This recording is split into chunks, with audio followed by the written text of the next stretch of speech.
4e jour, un vlog par jour pendant toute la durée du confinement. Hier, je me suis rendu compte que le vlog était super long. En fait, il dépasse les 20 minutes. Je pense pas que ce soit quelque chose d'agréable à regarder quand c'est trop long. Ça reste une vidéo filmée au téléphone portable, donc c'est pas ouf la qualité, c'est pas ce qu'il y a de mieux. Ça bouge beaucoup, ça tremble. Donc je me dis 20 minutes, c'est un peu trop long. Donc on va essayer de se calmer, voilà. Je vais ralentir le rythme, je vais peut-être pas filmer tout le temps. Mon but c'est quand même de sortir la vidéo à 20h. Donc voilà, je vais essayer de réduire le temps des vidéos et pour cela, il faut que je filme un peu moins parce que je parle beaucoup trop. Je sens que je dis ça et je sens que celle-là va durer 40 minutes, je sais pas pourquoi.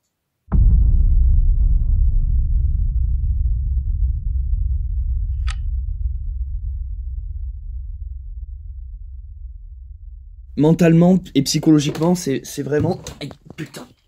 Aïe, je viens de me cogner là. Oui, bon, c'est une mauvaise idée de faire un vlog en descendant des marches. Super, être survivaliste si c'est pour s'assommer en descendant son escalier. Non, ce que je voulais dire, c'est que psychologiquement, il y a vraiment un truc très utile d'avoir quelqu'un à qui parler, d'avoir ce projet de filmer tous les jours, de faire un vlog. En fait, pour l'instant, je ne ressens pas du tout l'isolement et le confinement. Finalement, c'est tout simplement comme un journal intime, ou on pourrait appeler ça un journal de bord. Je vide mon sac, j'exprime mes pensées, je vais vous raconter quand je suis content, quand j'ai peur, quand je suis triste, quand je suis heureux. Voilà, je partage avec vous quelque chose. Il y en a beaucoup, je vois déjà dans les commentaires, hein, je vois qu'il y en a qui disent « t'as l'air ridicule ». Heureusement que le ridicule ne tue pas, ouais tu racontes ta vie tout. En fait les mecs j'ai l'impression qu'ils découvrent internet et les vlogs quoi. Je veux dire ça a toujours été ça les gars, internet et les vlogs c'est le moment où on expose la couleur de notre slip hein. Moi quand j'étais gosse je crois que j'ai dû avoir un journal intime comme tout enfant qui se respecte, mais je l'ai tenu 2 jours sûrement. Donc également comme tout enfant qui se respecte. Quelqu'un dans les commentaires m'a dit il faudrait que tu lui parles de la sécurité de ton endroit et tout. Je compte le faire, c'est une vidéo. Paradoxalement d'exposer ma vie, d'exposer l'endroit où je suis, ce genre de truc, c'est pas la chose la plus sécure à faire quand on veut s'isoler, se confiner, se protéger. Mais bon bref, en tout cas ce que je voulais dire c'est que égoïstement, moi ça me fait du bien d'avoir une sorte de journal intime comme ça, journal quotidien. Ça aide vraiment beaucoup et si vous ne savez pas quoi faire, ça fait partie des choses que peut-être vous pouvez faire. Vous voyez, je fais ça avec un smartphone et pourtant, j'ai du matos audiovisuel. Ça les amis, c'est un Canon EOS 5D Mark II. Comme je vous l'ai dit dans la vidéo d'hier, moi à la base je viens d'un milieu cinéma, d'un milieu vidéo. J'ai fait un court-métrage, lien de ce court-métrage dans la description si vous voulez le voir, il est sur ma chaîne secondaire qui s'appelle Céleste Grant, c'est moi, coucou. Je l'ai entièrement tourné avec cette caméra, donc vous pouvez vous faire une idée de la qualité. En vrai, je pourrais faire des vlogs super beaux. D'ailleurs quand j'y pense, j'essaierai de filmer avec cette caméra-là. Mais vu que j'ai plus souvent mon smartphone sur moi et que c'est un peu plus pratique quand t'es dehors en train de vadrouiller, c'est pour ça que je filme avec ce machin. Donc ce que je voulais dire c'est que vous avez tous un smartphone et donc je vous invite à vous livrer comme ça, même si vous en faites rien, vous n'êtes pas obligé de le divulguer sur internet, mais au moins vous avez une activité et ça va vraiment vous occuper. Et si vous n'avez pas de smartphone ou si vous n'avez pas envie, journal intime, vous écrivez, c'est le moment de créer en fait, c'est le moment de créer, vraiment. Mais oui t'es content. Là il est content là, oh t'es content Niaou. Oui au fait il s'appelle Niaou. Mais oui mon Niaou. Pas Miaou, Niaou avec un N. Il y a quelqu'un hier qui m'a dit que je parlais mal à mon chat parce qu'à un moment je lui disais dégage, c'est de l'humour, on a une complicité avec mon chat. Croyez-moi, regardez, il est pas malheureux. Hein. Dans le vlog d'hier, je vous ai appris à faire du feu avec une simple loupe.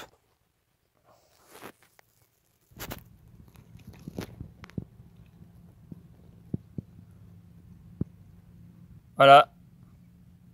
Et donc je voulais vous expliquer, parce que je suis pas rentré dans les détails hier, en fait comment ça marche. C'est simplement les rayons du soleil qu'on fait soit converger en un seul et même point, soit diverger en fonction de l'éloignement de la loupe par rapport au combustible. Donc converger, c'est-à-dire que tous les rayons du soleil qui en temps normal se propagent partout, passent par la loupe, qui est un prisme, ça les fait converger et donc se rencontrer en un point lumineux. C'est une concentration de rayons solaires qui fait un feu instantané. Que faire lorsqu'il ne fait pas beau? Lorsque c'est la nuit, qu'il n'y a pas le soleil, ou lorsqu'il pleut, qu'il y a des nuages. En fait, j'ai pas réfléchi à ça, mais faut savoir les amis qu'un feu, ça s'entretient. Partez du principe que quand même dans une semaine, il y a bien un moment où il va faire au moins beau ou qu'il y aura un petit rayon de soleil.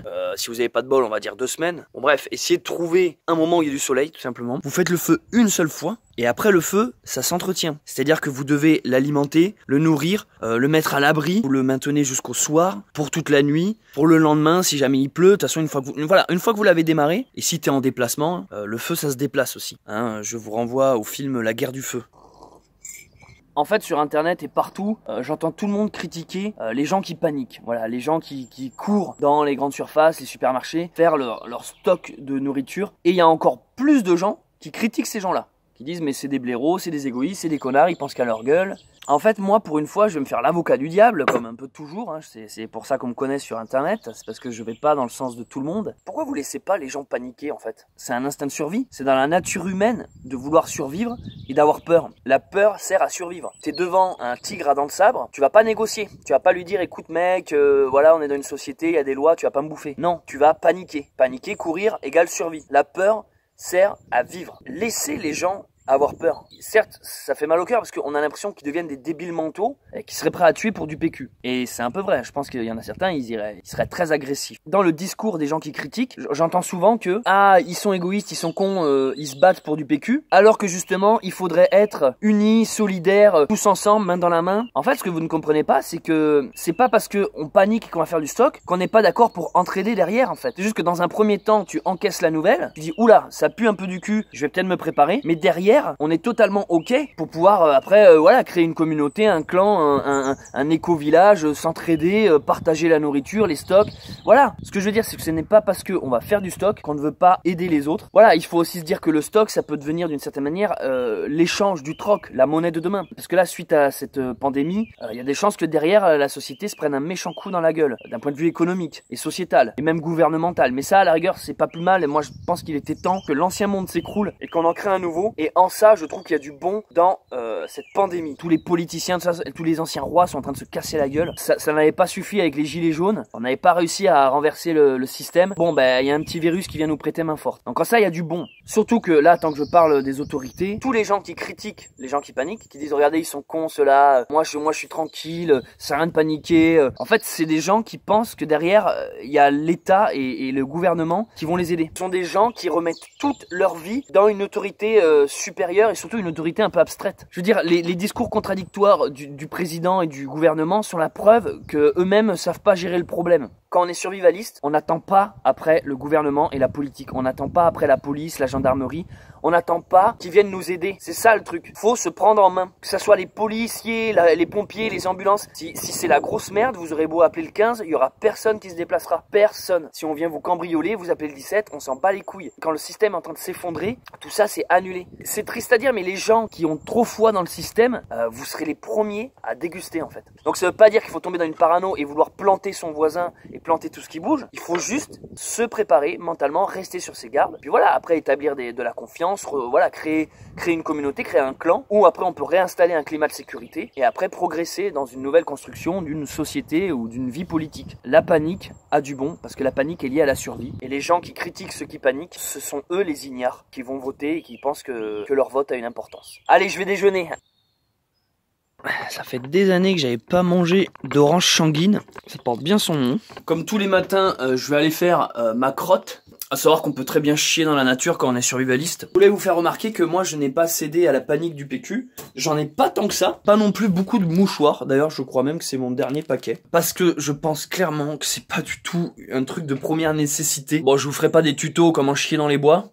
Vous voulez un tuto comment chier dans les bois? Vous voulez un tuto comment chier dans les bois, ok. La petite voix, c'est un livre de méditation quotidienne. Ça peut être une pensée, une réflexion qui va nous guider toute la journée. Du coup, tous les jours, je vais vous lire un petit passage méditation. Le 19 mars, sois comme un livre ouvert. Tiens, déjà c'est marrant, je vous parle de livre et j'ai un livre ouvert.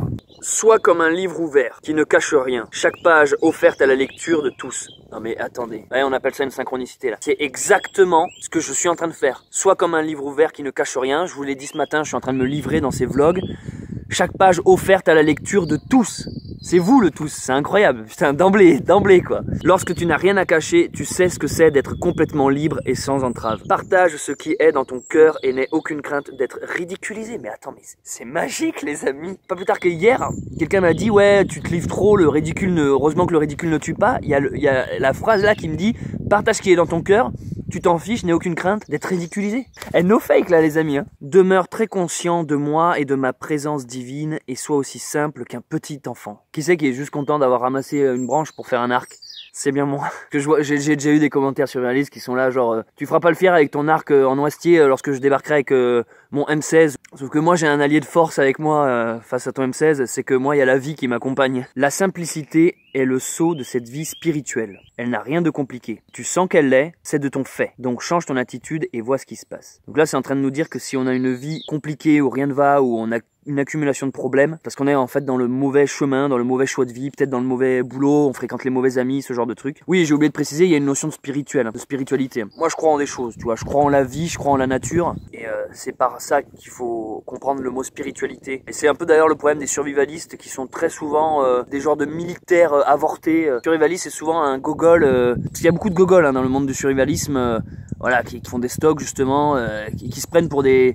dans un jeu vidéo, tu vois. Il leur manque une fibre un peu nature. Tu vois, j'ai toujours trouvé ça paradoxal entre le survivaliste ou le randonneur, mais qui ne respecte pas la nature. Il va laisser ses déchets partout, ce genre de truc. Il y a un paradoxe, tu sais. Pour moi, quand t'es un vrai randonneur, t'aimes forcément la nature et donc la vie, en fait. T'es sensible à ces choses-là. Tu peux pleurer devant un pissenlit. Ne perds plus de temps à courir après des chimères. Tout ce dont tu as besoin est tout au fond de toi, prêt à se déployer et à se révéler. Tout ce que tu as à faire est d'être tranquille et de prendre du temps pour rechercher ce qui est en toi. Et tu le trouveras sûrement.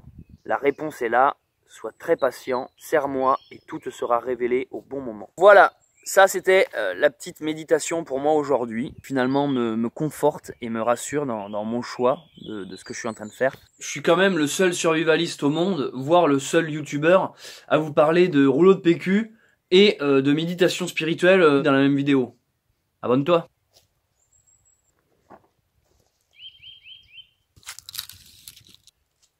C'est quand même toujours utile d'avoir un peu de corde et de la ficelle parce que le linge, mine de rien, et l'hygiène, c'est pour se sentir bien et c'est super important lorsqu'on fait de la survie. Donc je l'ai attaché à un arbre et j'ai relié la ficelle à un autre arbre et entre les deux j'ai mis une branche en Y et ça fait donc un fil à linge. On est là aussi avec ces vlogs pour montrer les gestes simples, les gestes de nos ancêtres qu'on a des fois certainement oubliés, comme simplement tendre le linge. On est dans un monde où les machines font tout à notre place, on a des machines à laver, des machines à sécher. En fait, détendre son linge, tu vois, ça nous ramène proche de la nature en fait. T'es dehors, t'es dans ta tête, t'es dans le silence, t'es dans un moment de méditation. Plus souvent ton linge est chargé en énergie du soleil, il est purifié, il est assaini, il y a le vent qui nettoie, ton linge sent meilleur. Enfin bref, c'est juste incomparable avec une machine à laver. Et ça coûte rien, de la ficelle.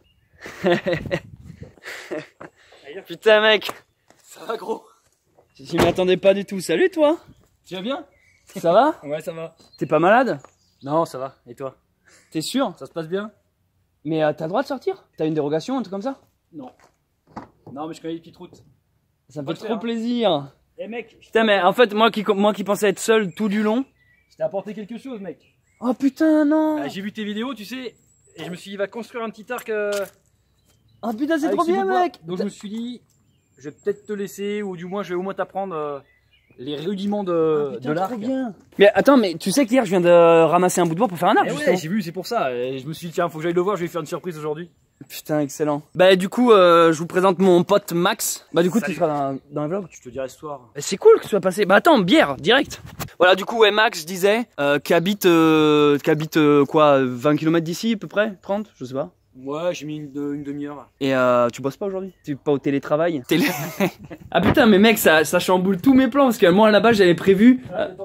Ouais, j'avais prévu des trucs. Je me suis dit, le mec il pète les plombs, il vrille. Ah bon, on dirait un fou sur internet? On dirait un taré, je me suis dit, ouais. Faut que j'aille. Ça fait que 2 jours. Tu l'as vu ça? Regarde, j'ai tout noté là. J'ai tout regardé, mec. Regarde, moi là, je sais pas quelle heure il est. Faire ses conserves en bocaux, filtrer l'eau, j'ai marqué plein de trucs, mec. Et là, j'étais en train de mater des vidéos sur. Faire ses conserves, faut que t'ailles des légumes. Et des conserves. Ah, ça me fait trop plaisir. Je viens de boire une bière, c'est toi, j'espère que t'as pas le corona, mec, je viens de te piquer ta bière. Oui, tu viens de boire dans la mienne là. Ouais. Ça va? Ah non, mec, je bois pas après toi. Les mecs, ils ont peur, ils doutent de leurs copains, quoi. Ah putain. Tu sais que je fais chambre à part avec ma chérie. Pourquoi tu me dis ça soudainement pendant un vlog? Parce que confinement oblige, hein, mec. Ah ouais? Ah bah ouais, je préfère, on est tranquille, parce que je vais l'avoir pendant 15 jours, peut-être après 2 mois. Si tu veux, pour pouvoir éviter de se séparer, ben on fait déjà chambre à part. Ah ouais? Ah ouais, ça va être lourd, hein, après. Ça va être lourd. Vous faites volontairement chambre à part? Ah ouais, c'est trop. Comment les mecs vont faire pour supporter leur femme? Bah, tu viendras me voir. Ah, moi je dormirai avec toi, je pourrais. Donc Max, qui est un pote, et du coup avec qui a souvent joué dans mes courts-métrages, parce que j'ai une chaîne secondaire où je fais des courts-métrages. D'ailleurs, j'ai failli venir en ambulance, qui est le véhicule survivaliste là. Oui, parce que Maxime avait une chaîne, ou tu l'as toujours? Non, j'ai tout supprimé. Il avait une chaîne qui s'appelait Survivan Ouais. Liste. Non. Ah non, Survivant. Si t'es survivant, c'était juste survivant. Ouais. Survivan. Ouais. Et en fait, il a fait un tour de France en van et il expliquait les techniques pour survivre, tout ça. Et en gros, pendant quelques mois, il vivait dans son van qu'il avait aménagé lui-même, qui est une ancienne ambulance retapée. Ouais. Bon, bah, à la tienne. Allez, où ta bière? Déjà terminé, gars. T'as déjà fini? Merde.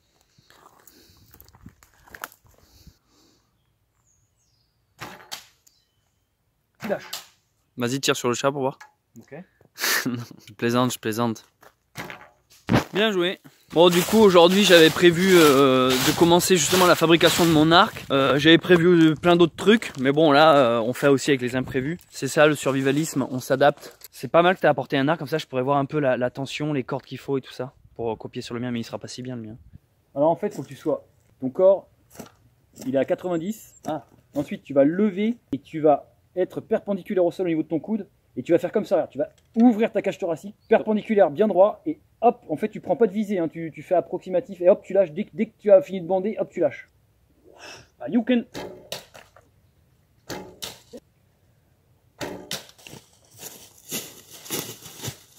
Vise pas le portable. Hein. Putain. Ça m'en a fait tomber le portable. Putain, elle s'est littéralement plantée, mec. Vas-y, c'est bon.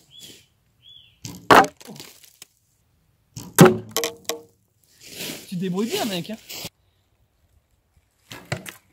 Parce que regarde, quand on est tout droit, putain, t'as raison, y a rien. Mais pourtant, Ouais. pourtant, je touche la bière.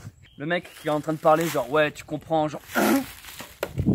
Est-ce que toi, quand t'avais commencé tes vidéos de survivaliste avec ton van, tu recevais des hordes de genre de haters ou de mecs qui pensent vraiment tout savoir mieux que toi? C'est-à-dire qu'en fait, dès l'instant que tu donnes un conseil, n'importe lequel, je sens que j'ai trouvé une niche, le survivalisme, que le moindre truc que tu dis, ça, soit les gens sont à fond d'accord, soit ça les titille, ils sont énervés. Mais je découvre qu'en fait, c'est un monde où dès l'instant que tu fais une vidéo sur le survivalisme, putain, ça, tu sens que ça réveille des trucs chez les gens, quoi. Et donc, je voulais savoir si toi, quand t'avais... Bah moi, en fait, j'ai arrêté à cause de ça, en fait. Ah ouais? Ouais. Parce que tu tombais sur des J'ai eu gogoles. vraiment des commentaires, mais de haine. Ouais, les mecs sont haineux. Haineux, Quoi. ouais. Les mecs, ils me lynchaient en direct. À la base, je partais de 0 abonnés. Hein. Ouais. Je suis monté assez vite, j'avais pas mal de vues. Je me rappelle, ouais. Et je pensais pas que ça allait prendre un petit essor comme ça. Et au fur et à mesure des vidéos, donc on me suivait, il y avait des mecs qui étaient complètement fans. Et au fur et à mesure, t'avais des gars qui se disaient survivalistes. Voilà, c'est ça, c'est les vrais. Ouais. Apparemment, c'est les vrais survivalistes. Ouais, et eux, ils commençaient à t'expliquer leur vie alors qu'ils vivaient en banlieue parisienne dans un lotissement dégueulasse. C'est ça. Mais eux, ils t'expliquent, ouais, c'est comme ça, pourquoi tu prends ça, pourquoi tu fais ça. C'est le survivaliste abruti, quoi. Voilà, et puis on m'insultait, mais vraiment, on me lynchait, on m'insultait, il y avait de la haine. Il y a un mec tout à l'heure ou une nana, parce que je me demande même si c'est pas une nana, elle m'a mal défini, elle fait genre, on sent le bobo parisien, tu sais. En fait, mais tu sais, c'est agressif direct. Ça, le bobo parisien, tu sais, limite, je te souhaite de crever avec le coronavirus et tout, tu vois, des trucs comme ça. En fait, mais moi, après, ça m'atteint pas, mais je me dis, mais c'est bizarre. Sur internet, j'ai déjà fait des vidéos beaucoup plus trash et vulgaires qui n'ont pas éveillé les gens, ils s'en fichaient, alors que j'étais beaucoup plus violent dans mes discours. Et là, je vais juste montrer comment faire du feu avec une loupe, et je vois que ça énerve les gens, quoi. Là, on vient d'arrêter le tir à l'arc, et ça m'a fait penser à un truc. Je pensais faire cette idée de vidéo plus tard, mais vu qu'on y est, bon, c'était pas prévu, on va le faire maintenant. Flingue à air comprimé avec calibre 4,5 mm plomb. J'ai que 4 bonbonnes, ça c'est de quoi me défendre. Tu peux pas tuer quelqu'un avec ça, par contre tu peux fortement le blesser, et puis ça dissuade. C'est une arme dissuasive, donc pas besoin de permis. On essaye ?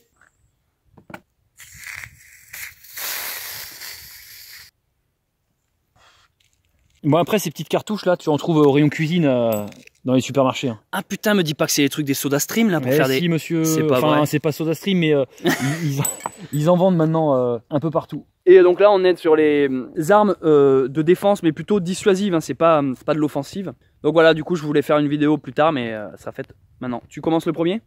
On tire sur quoi, mec? Sur le chat. Cette blague me fait rire parce qu'il y a quelqu'un dans les commentaires qui m'a dit que je maltraitais mon chat. Yes!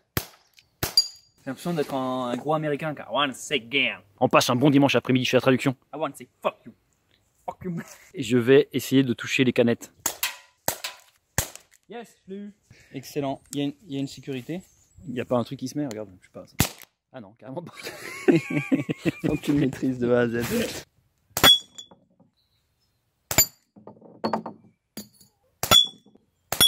Je veux pas faire mon gros bof, mais j'avoue, c'est satisfaisant. Ouais, c'est jouissif quand même. C'est peut-être pour compenser ma petite bite.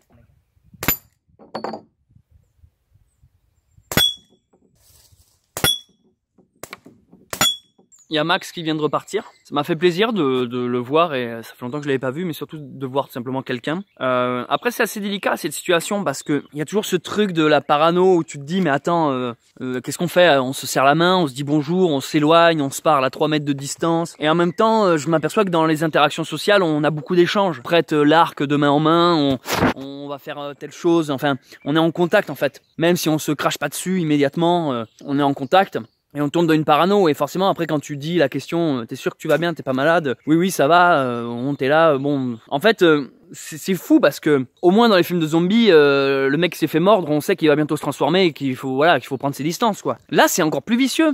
Il y a un côté invisible. Tout le monde peut être contaminé. Pendant les 15 jours d'incubation, tu sais pas s'il est porteur, s'il te contamine, on dirait vraiment un scénario de fin du monde quoi. C'est une sorte de maladie invisible comme ça. Là ça vient de me rappeler une dure réalité. Ça fait 4 jours que je suis confiné seul, où j'avais un peu oublié cette partie de l'humanité, ce côté sociable qu'on peut avoir avec les autres, le contact qu'on peut avoir avec les autres. Et là, en fait, d'avoir juste eu une interaction avec quelqu'un aujourd'hui, me rappelle la réalité. Me rappelle que, déjà, ça me manque, que le contact avec des autres êtres humains me manque, et qu'ensuite, quand bien même il y a une personne qui est là, tu peux pas être dans le côté chaleureux, le côté humain, et ça c'est très frustrant. Il est venu me voir, ça me fait plaisir, et en même temps je suis triste parce que on n'a pas pu échanger comme on voulait. Je sais pas, c'est des trucs subtils de comportement, mais j'étais avec lui sans être avec lui. J'étais avec lui physiquement, mais en même temps il y avait une sorte de méfiance permanente où on sait pas, parce que lui il fait partie de ces gens qui n'est pas au télétravail, en fait il est encore à l'extérieur en train de se déplacer, et du coup il s'expose. Moi je me suis confiné pour pas m'exposer.